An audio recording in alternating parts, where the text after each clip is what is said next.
council meeting for the town of Evansville. Roll call, please. Mayor Chad Edwards. Here. Councilmember Aaron Dindal has to be excused. Councilmember Sheena Hickson. Here. Councilmember Candace Machado has to be excused. Town Attorney Scott Murray. Here. Chief of Police Mike Thompson. Here. Fire Chief Leo Molson. Here. Public Works. Here. Interim Director Robert Llewellyn. Town Clerk Janelle Underwood, the rest of citizens. Allegiance to the flag of the United States of America and to the republic for which it stands, one nation, under God, indivisible, with liberty and justice for all. Do I have a motion to approve the agenda? Seconded. All those in favor? Aye. Number one, consent agenda. Approval of regular minutes for September 14, 2020. Approval of business license, Ballard Construction. Any discussion? Or a motion to approve consent agenda? So moved. Seconded. All those in favor? Aye. Aye. Motion passes. Approval of the Muni Code Agreement. Mr. Mayor, council brought before you tonight is an agreement with Muni Code. What it is it's a recodification, supplementation, and online code focus of our municipal codes. Our municipal codes are online, some are up to date, some are not up to date. This is a hosting to where they would go in, review our town codes, and make recommendations for changes. If they see any, they compare it back to the Wyoming state statutes. The cost that we're looking at for the recodification is $10,925. What they have offered is that we would run over the course of 2 fiscal years so that we can split that cost up to soften that expense, along with some other things that they offer, such as gender neutralization within the code for an additional $475. It's brought before you tonight for approval to get started on this. Like I said, it's going to take about a year, probably a year and a half. And once they've reviewed everything, they will get with our town attorney and the governing body and make recommendations of any changes that they feel that there may be a conflict of, or that we need to make changes of. I did reach out to town attorney Kyle Ridgway, and he reviewed it, and he advised that this is a very reasonable offer that they're proposing for the time that's going to be involved in reviewing this, or reviewing our town code. So it's brought before you tonight for approval. Does this just cover the recodification, or does this cover any hosting? Well, so the recodification base cost is $10,925. If we add the gender neutralization of the code, it's another $475. There's different options that you can go through as far as hosting. Where is it? So there's a standard code hosting, which is $450. There's optional services, Code Bank, Ordnance Bank, Code Bank, MuniPro, Customer, Banner, that all come with a price. Right now, we're just going with the basics. One thing that I do believe we need to review our codes. Take a look at them. Some of them have been around for a while. Need a little touch up. But one of the other things that really interests me is that hosting option once we get them together. Because I know personally I've gone onto the website trying to find some codes, and I think some's there, some's not, and it's not really easy to use, search, and find things. Right. So I really look forward to once we get through the work to be able to host it and have something easily used by citizens to review the codes. Exactly. And if anybody has an opportunity, go to the City of Casper's website, and you can find their codes there, and they use the same group of people, Muni Code. And it's real handy. You just, under your search engine, I think you just give kind of the general name, and it will bring up different codes on parking or something, and it will bring up all the codes that's related to that. And my understanding is the half of this for the first year was not going to be budgeted for in this Correct. fiscal year. Yeah, we wanted to span it over to hit. But it is something that desperately needs to be done. Do you remember about how much we did allocate in the budget for this transfer? It would have been in the ballpark of $5,000 to $6,000, $7,000. I'm trying to remember off the top of my head. The 10, 9, 25, 11,000, and figured half of that. So. Yeah, this is something that definitely needs to be done. Like even knowing all the hoops and stuff, I still struggle to find the codes on our website.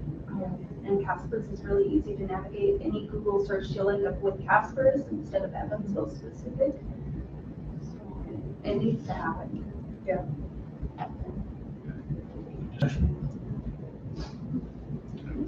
Do I have a motion to approve the agreement? So moved. All those in favor? Aye. Aye, motion passes. All right, resolution 10, 2020. Mr. Mayor, council brought before you tonight is resolution 2020. This is a corporate banking resolution. This is a resolution authorizing the change in signatures to Mayor Chad Edwards, Councilman Joseph Cano, Town Treasurer Lexi Erickson, and myself, Town Clerk Janelle Underwood. This is for the deposit that we have at the Hilltop National Bank that holds our funds for the Evansville employees' health insurance funds. And due to the changes in the governing body, we're having to have this resolution passed with those new signees being the mayor and Councilmember Joe Cano. So I'm brought before you tonight for approval. Discussion. Our motion to pass resolution 10, 2020. Second. All those in favor? Aye. Motion passes. All right, public comments. Do you have any public comments? Public comments? Any public comments? That's you, though. She's like, that's you. What's your name and address, please, for record? Aaron Jones, 467 Holmes.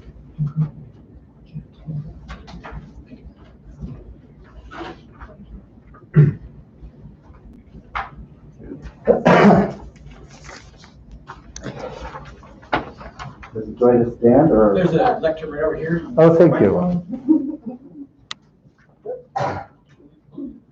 I have a cough. It's from smoke. It's not from COVID, I promise.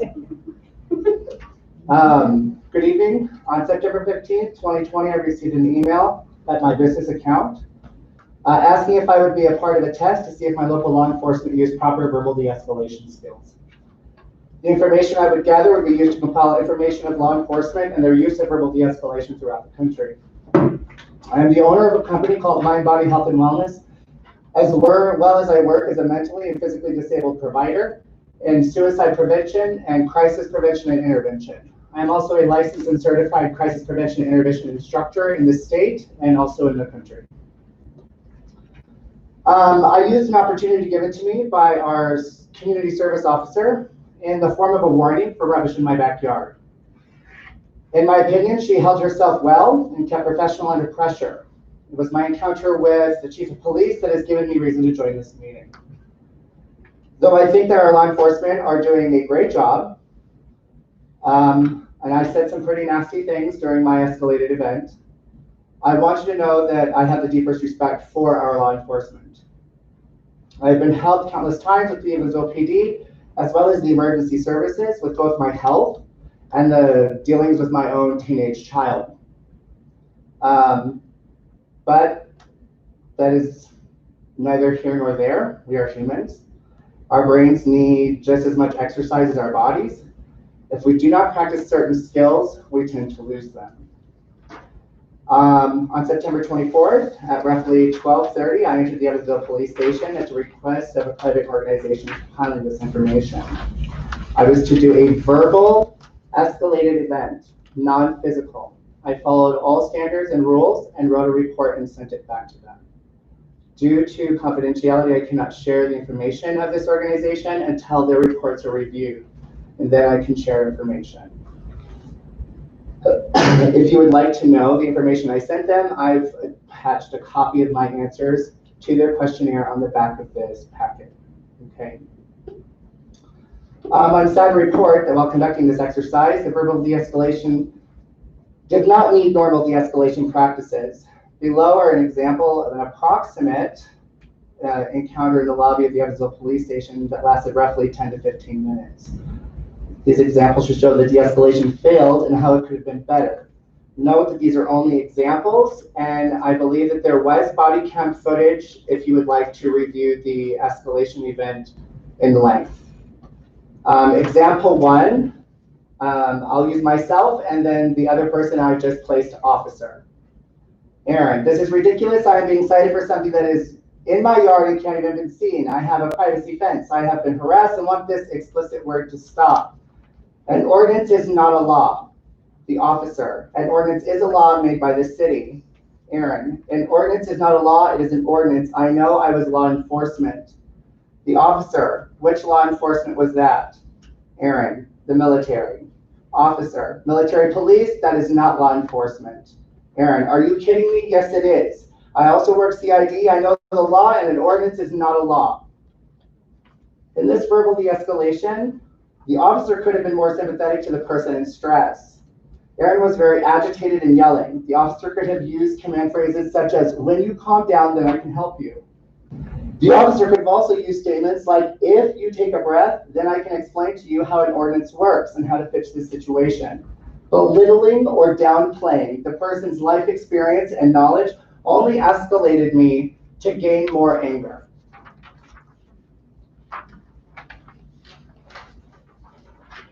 The second example, I do not trust the police in this town. Since Gentile was chief, all cops here have become nothing but bullies.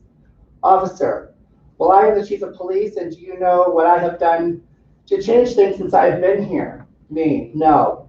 Officer, do you know how long I have been the chief? Me, no. 4 months? Officer, in 2 years I have been the chief. We have made changes to how we operate. I interrupt. You're all bullies. I've seen simple traffic stops with 3 or 4 patrol cars in this. Isn't that not excessive?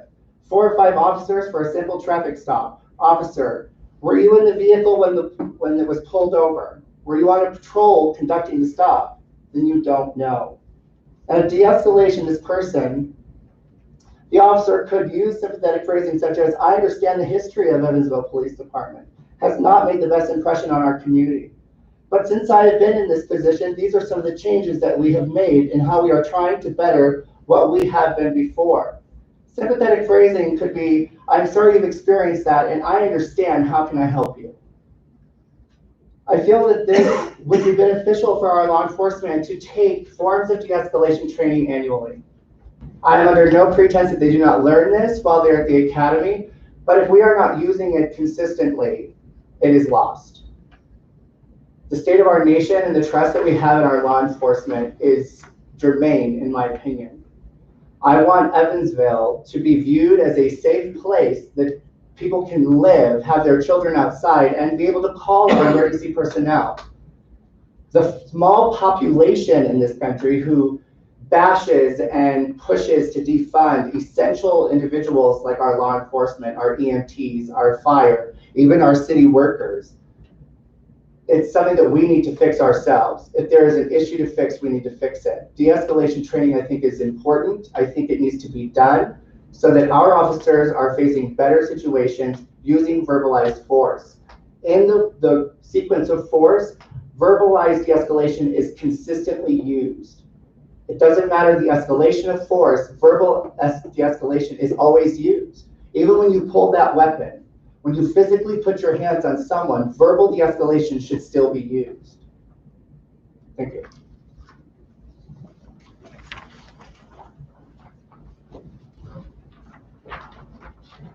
Discussion? Thank you for presenting. Have any other public comments?